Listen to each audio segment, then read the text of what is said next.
One of the downsides of using a full frame camera is that you also want to take more photos and document your everyday life with it, but no matter what strap you use, you always end up getting tired of carrying such a heavy setup and don't use it all that much.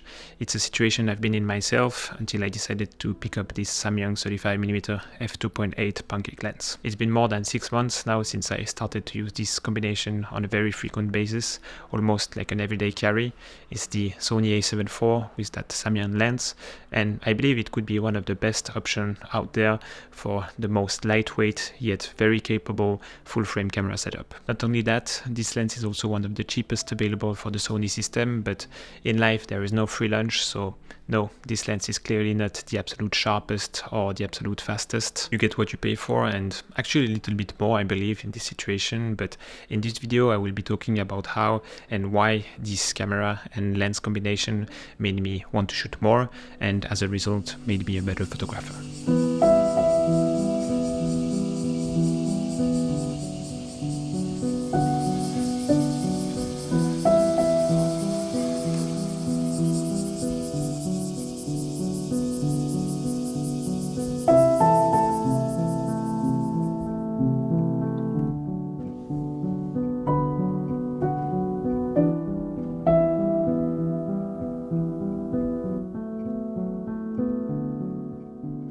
The main reason I decided to get this lens is that I wanted something as lightweight as possible.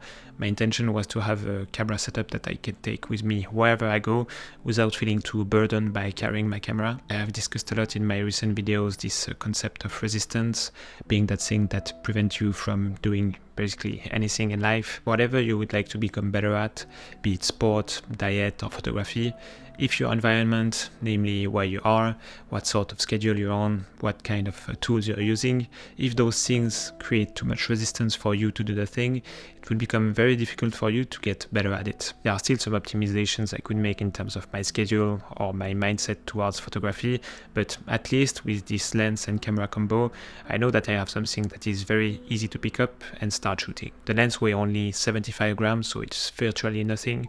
You can try the experiment, but it's almost like you're carrying only the camera body. Having a front heavy setup that hurts your hips or torso at each and every step you take is the worst thing that will lead you to not wanting to carry your camera anymore. But with this combo, when you are walking around using an X-Strap, the whole package will stay upright and fit comfortably on your body. I am using the Sony a7 IV, but in the meantime they released the new a7Cs and the ZV-E1, so if you go for one of these, you could make this whole setup even more compact and lightweight.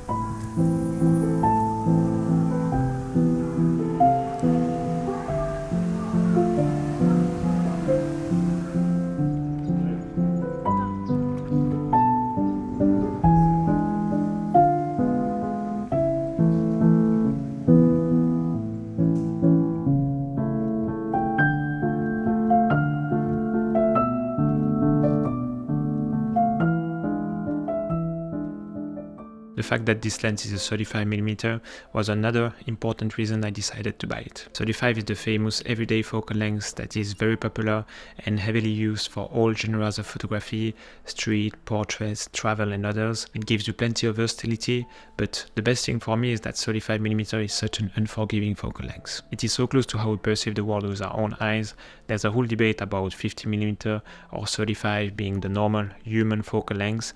I definitely believe it's more around 35 or maybe 40mm, so playing and taking photos with such a focal length gives you no visual trickery, just like the ultra-wide or telephoto lens would offer. Those two are physical characteristics that could fool you into thinking that you got cool photos, but in the end it's just the unnatural look of them that surprised you for a second. With a 35mm you will be challenged to find interesting compositions, moments or subject and find a way to extract the most beauty out of them. For me, that really makes the 35mm focal length the best one to train yourself in photography, train your eye and your ability to notice beautiful things in your everyday life. I think it's really the combination, that synergy between the lightness of the setup and that 35mm focal length that led me to carry my camera more often, but also on the days I don't have my camera with me, I keep looking at my surroundings for interesting things or potential compositions. So even without actually taking photos, I kept practicing my ability to notice, which then translated to the next time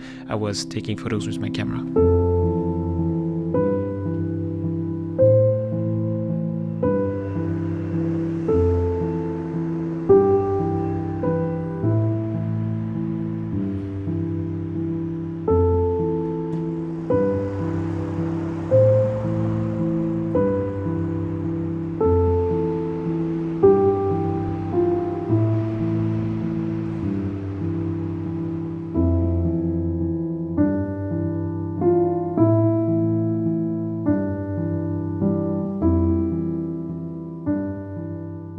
documenting. Of course, we could use our smartphone to document our life and keep our memories forever stored in the cloud, but I feel like doing so, we lose a little bit of the magic. Back in the days, our parents used to take fewer photos because they had to pay for the film, develop it, get prints, and put them in big files separated into years or project or event or whatever else. Now we can just take photos of absolutely anything, going from our wildest adventures to our latest not so good looking snack, and it will all get stored in an endless photo library on our phone. With a light and powerful camera setup, I feel more encouraged to take photos of my daily life and treat these moments and memories with more respect, making the effort to capture them in the best way in the first place, then spending time with them in the editing phase, and finally proceeding to some sort of archiving that resembles like putting the photos into a big physical file. Yes, it is still a very digitalized process, nothing like shooting on film, but still I think you will create a stronger bond, a deeper relationship with your photos and memories. And when those look great, better image quality,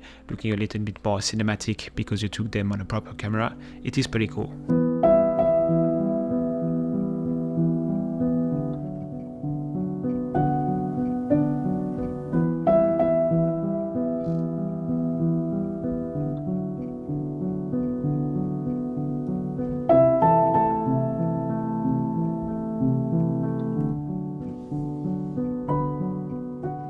Why persisting with my Sony full-frame camera, trying to make it as light as possible, you may ask?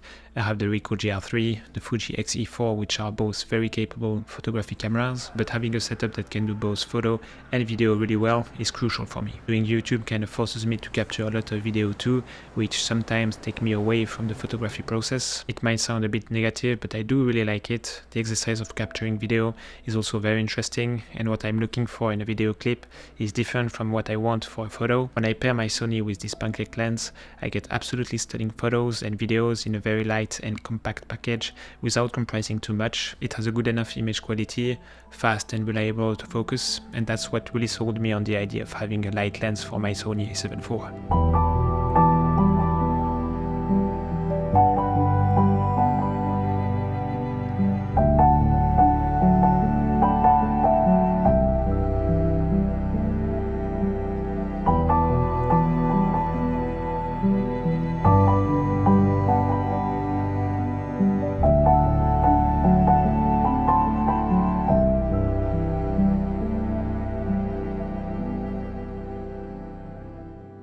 Making this video was a good exercise because it made me notice that some of the reasons I got this lens could be due to a casting mistake in the first place. Since I'm plenty satisfied with the look I get from an f2.8 lens, maybe an APS-C sensor camera could fulfill all my needs in even a smaller package. Maybe one day I'll try to make the switch, but for now I'll stick to this. Thanks a lot for watching, and see you next time. Bye.